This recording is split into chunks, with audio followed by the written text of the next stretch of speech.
સાણંદમાં high profile દારૂ પાર્ટીને લઈને કોંગ્રેસના સરકાર પર ગંભીર આરોપો કરવામાં આવ્યા છે. ગુજરાત પ્રદેશ કોંગ્રેસના અધ્યક્ષ ડો. મનીષ દોશીના દારૂ પાર્ટીને લઈને સરકાર પર આકરા પ્રહારો કરવામાં આવ્યા છે.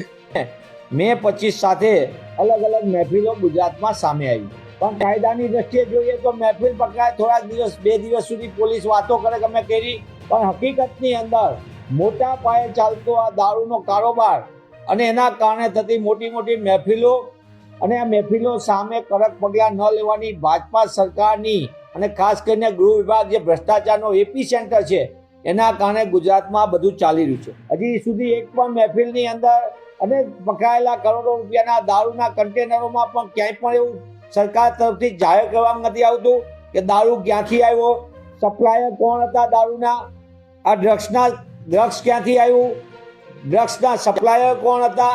નાની નાની માછલીઓને દેખાડીને પોલીસ પોતાની સ્વયં અને ગૃહ વિભાગ પોતાની સ્વયં પીઠ થાબડે છે, પણ નક્કર રીતે ગુજરાતને ઉઠતું ગુજરાત બનતું અટકાવવા માટે ગૃહ વિભાગે જે કામગીરી કરવી જોઈએ કામગીરી કરવામાં નાકામી છે, સાથે સાથે ઈચ્છાશક્તિનો અભાવ પણ જોવા મળે છે.